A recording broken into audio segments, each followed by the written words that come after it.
The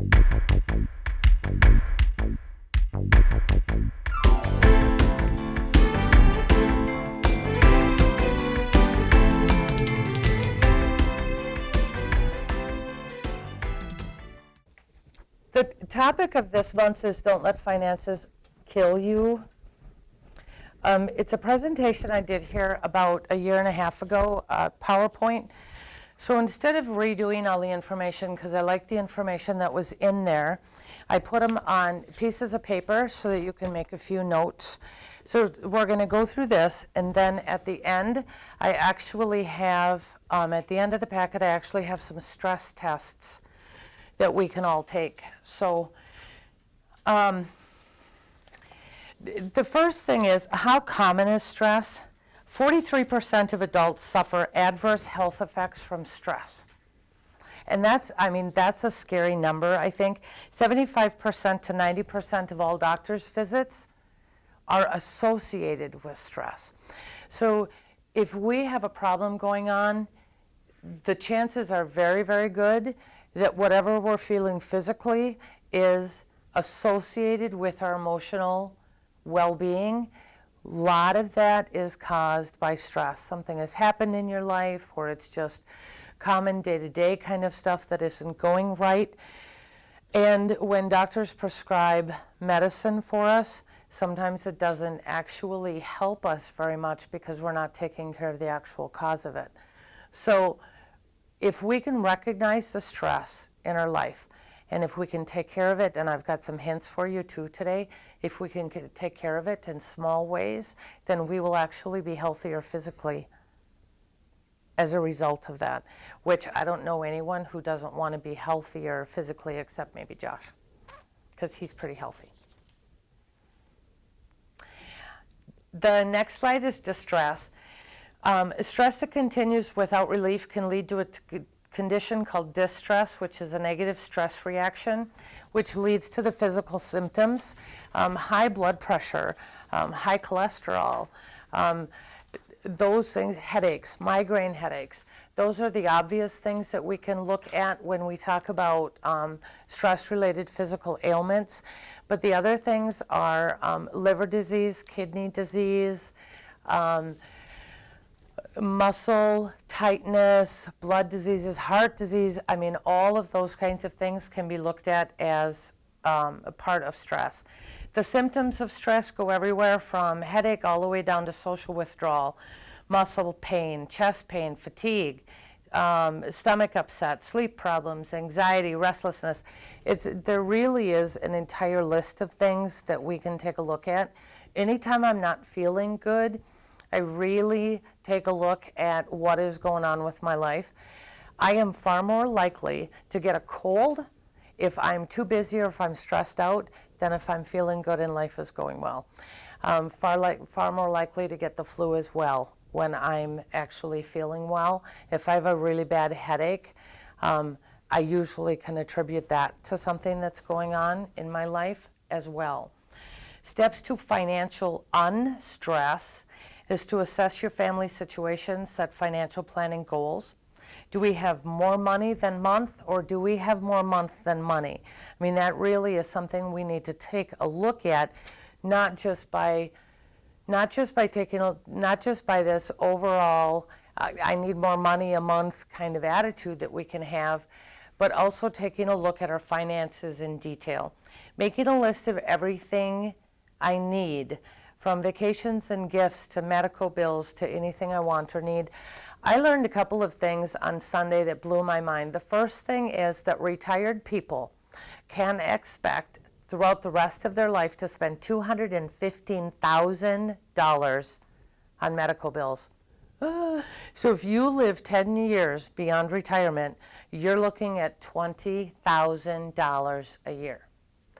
For those of us, which is 35% of us, which are living on Social Security only, even if we put our entire Social Security check toward medical bills, we're $1,000 short. Because Social Security isn't going to support us, much less is it going to pay additional medical bills. So you start by gathering comprehensive financial data. List of all your monthly expenses, list of annual expenses, whether it's insurance or taxes, and the total income per month and then per year. So you can figure out exactly what expenses that you have, things that are fixed, like rent or house payments, insurance, taxes. Those are easy to write down. Things that are not fixed, like electric bills. You would need to gather 12 of them together, add them up, divide it by 12, and then you have an average for a year. Working on an average from now through back last November is a great thing to do, because if your if your heating bill had anything to do with electricity, now we're on LP, but it takes electricity to run the furnace. So our electric bills went up. So that's a really good baseline, because then you know you've got a little built-in extra if you need something extra. Does that all make sense to everybody? Yes, it does. Yes, it does. Huh? Yes, yes. And in Florida, for the people who are living off the grid and not on electric service, they want to charge them a monthly service for not using electricity. Isn't that great? That's fair. The next slide says, list all your assets and determine their value. Income, checking, savings, investments as far as 401ks, annuities, those kinds of things are easy. Just look at your statements. Real estate, you can take a look. If you look at your taxes at the end of the year, it'll give you assessed value. Right now, assessed value and market value are actually pretty close. The gap has always been up to 20% between those two, with market value being 20% higher. That is working its way back as the real estate market starts to get a little bit better. But it'll give you a really good idea of what your property is worth. Collectibles, you can do research online. You can also have them all appraised. Does it cost money? Yes. Is it worth it?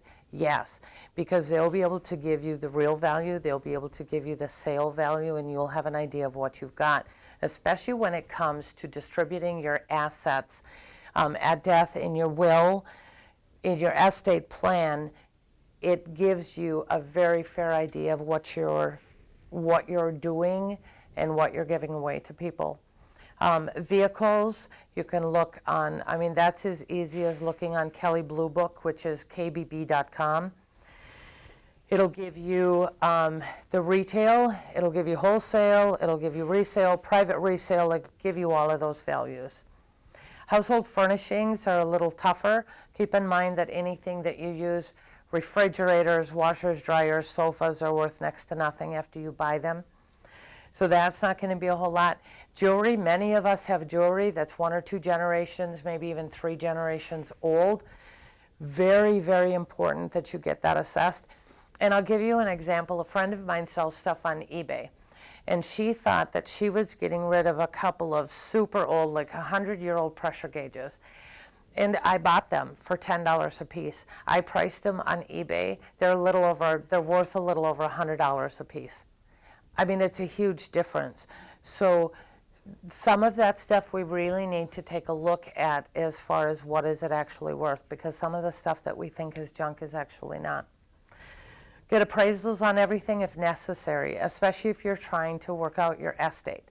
Because if you get appraisals on jewelry, number one, if something happens to your house, you lose it, someone steals it, you have an appraisal to back up what it's worth, and you go to your insurance company. The second thing that's good about that is that all can be information that's included with the estate. And keep in mind that when it comes to estates, it's really important to have all of that accurate information, because many times, well, when my estate gets settled, I'm going to be dead. I'm probably not going to care. But there's a very good possibility that there will be some negative feelings from some of the recipients about how much they got. So that kind of solves that problem as well. It's off topic. Designate someone to take care of your finances if you can't. It's a financial power of attorney. It's a great idea. if you're in a situation where you're in the hospital and you can't take care of your bills. I mean, you end up in a memory care institution where you need someone to take care of those kinds of things. You need to designate those people before it gets to that point. It's just a great backup to have. Otherwise, the court takes over and they select somebody to handle all of that for you, and it's not of your choosing. Make sure that they're trustworthy. Make sure that they're financially smart, financially savvy. Educated in business, I think, is a great thing to ask, because they really need to be knowing what they're doing and know who to ask. It's not about knowing everything. It's about knowing who to ask questions of if they run into anything they're not sure of. And they need to be impartial. Family members, kids, not always a good way to do it. My mom has 3 kids left. There's only 3 of us left. I'm in Wisconsin. My sister lives 5 miles from her. My brother lives outside of St. Cloud, which is an hour from her. It would make sense for me to have my mom have my sister take care of all of that, because she's very close. I know she's trustworthy. I know she's fair. I know she's not going to take any of that. So it's kind of a personal decision, but impartiality is pretty important. Formulate and implement your plan. And I have communicate, because we really need to make sure that we've communicated our wishes. We need to make sure we've communicated our needs. If there's 2 of us in the household, most households, either he or her take care of all of the finances. In my house, I take care of all of the finances. So if something happens to me, will my husband know what to do? Not a clue. So I have written down everything, all of the passwords, all of the account numbers, all of the, and then I update it occasionally, what is due, what needs to be paid, when it needs to be paid, so he has an idea of what he's doing if something happens to me and I can't. Create a budget is a great thing to do. Again, it starts with all of your outgoings, from rent and house payment to taxes to insurance, electric bills, food, clothing, gifts, all of that needs to be on there. Make sure that you understand what it is. If you have more month than money, start taking a look at where you can make a few cuts. Where can I save a little bit of money? I am a fabulous budgeter. I can live on almost next to nothing and still get everything I need. I still look constantly for ways that I can save an extra buck, and I find them. It's finding things. Instead of going to the store, I can find them online, or I can get them from a friend, or I can barter, or I can do this. It's always possible. Even when we think we've saved every single penny we can save, I'm telling you, there's another couple of bucks in there that you can make up. Just get creative about it. Use cash for incidentals. Only withdraw a certain amount each week. That's a really good idea. Figure out how much you need for gas, for groceries, for clothes, for gifts. Withdraw that amount every week on the same day, because you can't cheat. You can't withdraw it on Saturday one day and Friday the next week, and then Thursday the next week, because you're cheating and you're going to end up behind.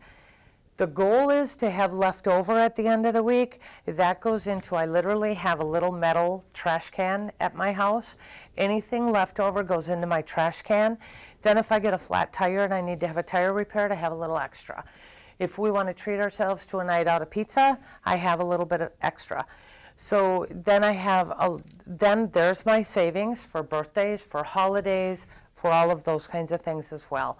So it's always good to have that little. You can use an envelope, you can use a coffee can, anything that you can set aside so that you aren't so it's not constantly in view. Mine's kind of hiding at the back of my desk, and that way I don't think about it. And it's not sitting in my purse for next week either, so that instead of the X amount of money I should have, all of a sudden I have more and I go on a spending spree. Save something every week.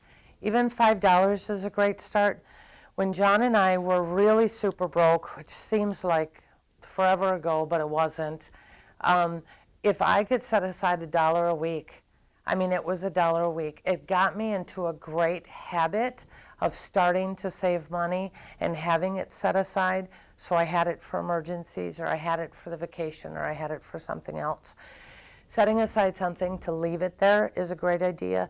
Having a second little savings account, like your trash can, your stash can, is a great idea, and that'll take care of any of the other incidentals throughout the year. Getting in the habit, it doesn't matter how old we are, getting in the habit of saving a little bit for long term is always a good idea. The other thing to keep in mind is that we are always influencing those people we love and that love us. So if we start to live a little bit more responsibly, it's going to give them a little bit of thought as far as how they can live, and it really is going to influence how they treat money. 9 times out of 10, I promise. You also have to review the plan periodically. You have to take a look at it. Expenses change. Insurance amounts change. You know, most of them go up every single year.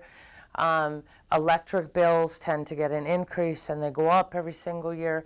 So you want to review the plan. You want to make sure that everything is current, because the last thing you want is to have that plan all laid out, have something happen, like the person that you have designated to take care of your finances, and they pass away or they move to New Zealand, and now you don't have them to do it, and you don't have anyone designated that is nearby that can take care of you. So you want to take a look at that as well. Talk with your financial backup. Let them, you know, if it's someone that you trust, which it needs to be, let them make suggestions. It doesn't mean you have to take it, but I like getting suggestions from people because it allows me the chance to look at something from a different angle. And if I can do that, it means that I've gotten out of my own little box of my thinking, and I've gotten some terrific suggestions. If nothing else, it's food for thought, and it allows me to go into a different direction. Look at your plan at least annually. Be flexible enough to bend a little with circumstances. We don't live in a vacuum. There's days I'd like to. Does anyone else want to live in something that never changes? You have to be a little flexible. There has to be some give and take. So if something happens with us, if a transmission goes out, and I don't have an emergency amount that's going to cover that, which can be a $2,500 or $3,000 bill, then I have to be willing to be flexible, and that money needs to be made up. I don't have a money tree in my backyard. I don't know anybody that does. So we need to. Wouldn't it be nice though? Especially this time of year when it'd all be falling and we could just go rake some up. If you give me a $100 bill, I'll go up back and plant it and see what happens. Hey, that'd be a good idea. You know what? I am so accustomed to living inside a budget. And I go to a store and I take something off a shelf. I don't care how much money I have in my account. I'll take something off a shelf and I look at it and I say, do I want it or do I need it? And if I don't need it, chances are probably 95% that it goes right back on the shelf. I don't care if it's a clearance item for $1. If I don't need it, it goes back on the shelf. So I almost always have cash in my purse that just kind of sits there, and I swear it propagates, because then the next time I look in there, I'll have more than I thought I had in the first place, because I just tend not to take a look at it. And then if I pay $20 and I get $18 or I get $2 in change, oftentimes that goes directly into my stash can. So then my head says I spent $20. But I got $2 sitting aside, which is, those little tricks go a long ways. And once you get yourself into that mindset, you'll never lose it. And then find your release. And this, I think, leads into, and of course, that's Ghost in the picture. The handsome guy is Ghost. It leads directly into what we're going to talk about next, which is simple suggestions for giving stress a break. Whether stress is financial, familial, environmental, it really doesn't make any sense. It really doesn't make any difference. Stress is stress. So if you're feeling stressed, I was sitting at my computer and I thought, what do I do? If I'm stressed out, what do I want to do that helps me feel a little bit better? And I tried to come up with things that didn't cost any money. because it doesn't, if we're financially stressed, to do something that costs money is not going to distress us, I promise. I had a roommate once that if she was stressed, she'd go out and spend $300 on clothes. I'm not thinking that worked for her. Could I suggest you also have a don't on here? I don't think it's there. Don't go to the refrigerator.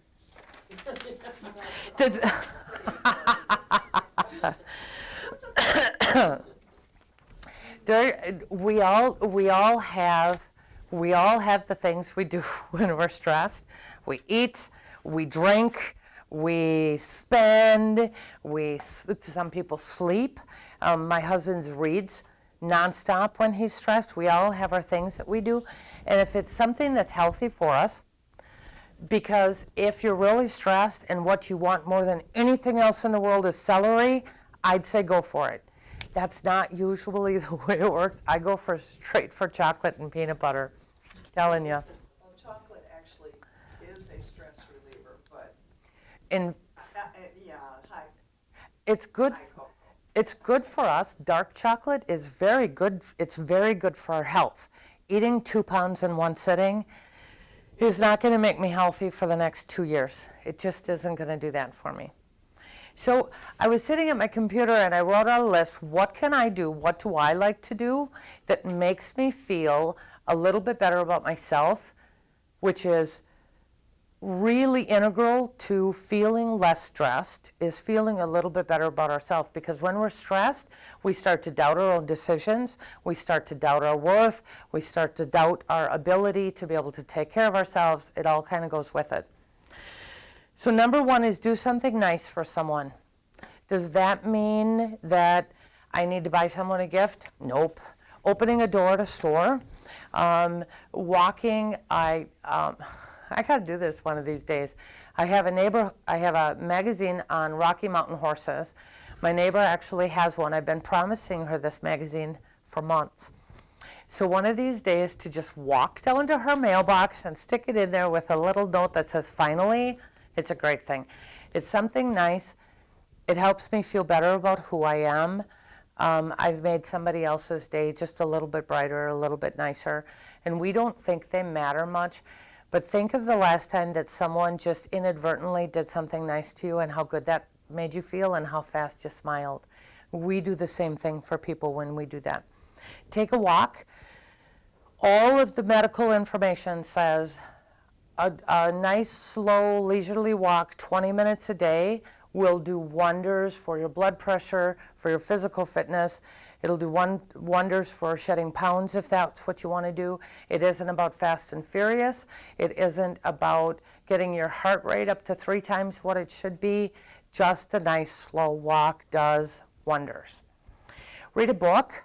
Sometimes reading something that makes us feel good, and I use this as an example. Chicken Soup for the Soul is they have all kinds of books. They have Chicken Soup for the Horse Lover's Soul. Geez, how would I know that?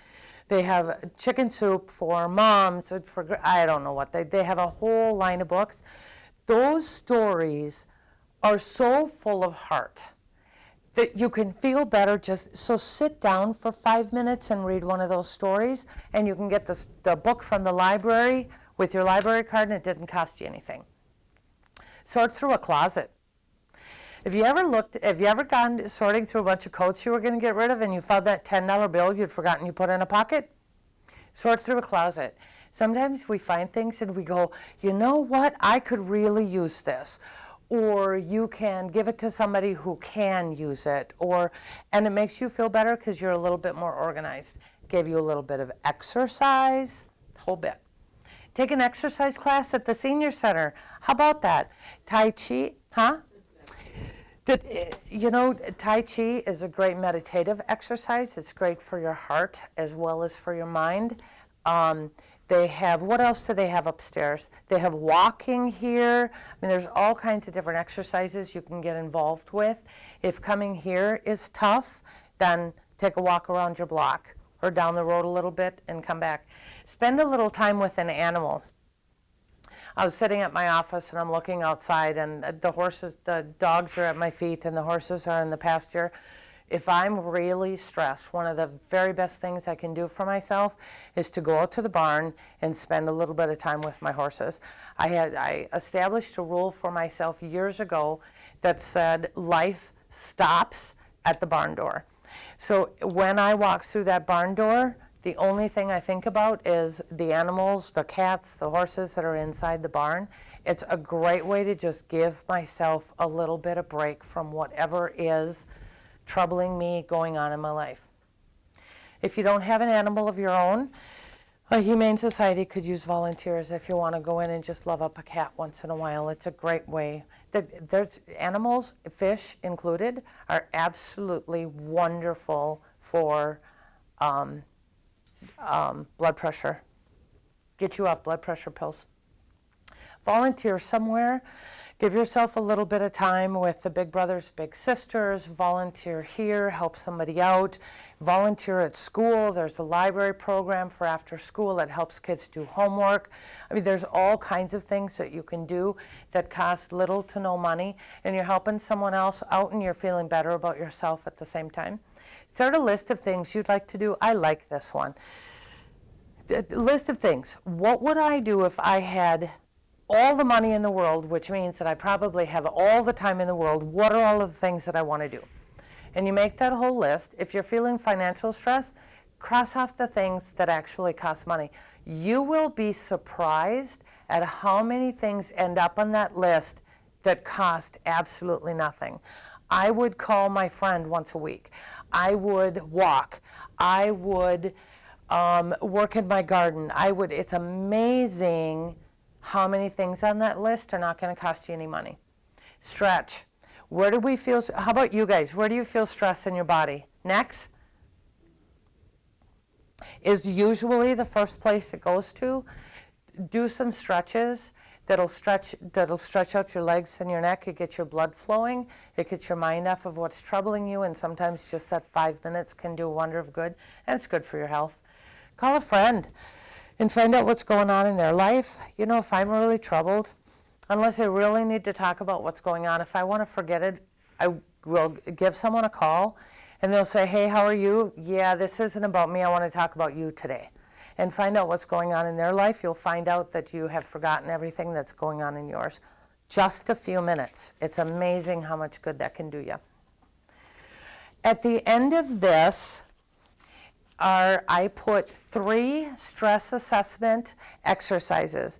And I chose 3 different ones because I think that it goes kind of toward, first of all, you can choose whichever one that you want. Secondly, if I'm going to take an exercise like this, I will take more than one, because then I get some kind of a full picture instead of just one person's stress test about it. The first one is responses to stress. The second one is susceptibility to stress. How susceptible are you to stress making an impact on your life? And the third one is how do you cope with stress? So what do you do to make sure that stress isn't killing you? And then it has, on the page behind the test, it has how to score it. It has where it came from, so you can look on their website if you want more information. And it tells you how susceptible you are. I think one of the things that as you take these stress tests, one of the things you're going to learn is that we have a tendency to say, this is what is in our life that's causing us stress. And we don't look at the other things. So I think this gives you a picture, a little bit more overall picture. And I think you're going to be surprised, not necessarily at the results of how stressed you are, but maybe where the results came from, what part of your life. So it's just kind of a nice overall view of what stress is doing to our life, where it's coming from, and what we're doing to feel better. And then I like the suggestion, 10 things to do for giving myself a break. If you like these suggestions, there's plenty of, I put plenty of space between those so you can write in your own stuff. Hang this somewhere. Hang this on the fridge before you go for that celery, I'm telling you. Hang this on the fridge, put it on an office wall, put it on your closet door, put it somewhere so it's always in front of your face. And instead of looking at it and then looking away, which is teaching yourself never to see it, and you will quit seeing it, when you look at it, read it a little bit so that it becomes ingrained in you, so that when you're really stressed, you just automatically bend over and give your back a really nice stretch. You know, they're just nice habits to get into, I think. Wow, I must have talked faster. You guys didn't ask a whole lot for questions. Do we have any questions? Comments? Complaints? Complaint department is down by Terry. Anything that I covered that isn't clear? Yes? Do you fill all of these out before you do the scoring? No. Or for each one? Nope. It's individual. Those are individual tests. Yeah. Because the scoring is different for each one, and how they go about it, you know, what gives you stress and how you cope with stress are two totally different tests. Anything else? What about people that are on a fixed income? For what? Well, you budget for the following year and you budget for the increases, but your fixed income didn't change. Social Security, for instance, you know, it stays pretty much the same. It go up a percent or 2. What was it last year? Was it 3 or 1 and a? I think it was 3. 2.5 or I think. I don't think it was 3. Pretty high. They usually do all the stuff that you should put in, but they don't. They always put in the stuff that like the food or something like that, but they don't put in the actual cost of everything. So when you're on a fixed income and you're already short, how do you stretch it when all of your expenses have gone up Except for and your income doesn't? That's a pretty difficult thing to deal with. There are organizations out here that are more than willing to help. We need to find them and we need to ask. One of them that comes to mind, because medical is such a big part of, I think, everybody's life, certainly as I get older, I mean, that's just the way it works. As I get older, I will be going to the doctor more often because my body is starting to wear out. It's kind of the way it goes. So there are all doctors' offices in this country now have plans that will help you either write off a doctor's bill or it will help you lower it dramatically, which is a huge part of that expense.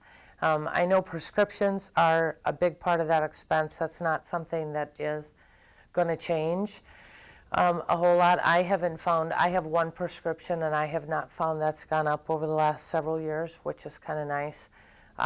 Electric companies have programs put into place if you're on a very fixed income. So that can do you a little bit of good. I mean, there's all kinds of ways that you can take a look at trying to bridge the gap between the two. It's a very tough situation.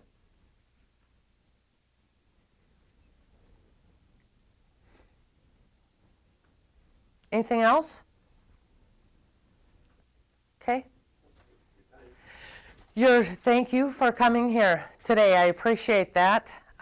Next time, 4 weeks from today, well, 4 Wednesdays from today, it'll be at 9 o'clock.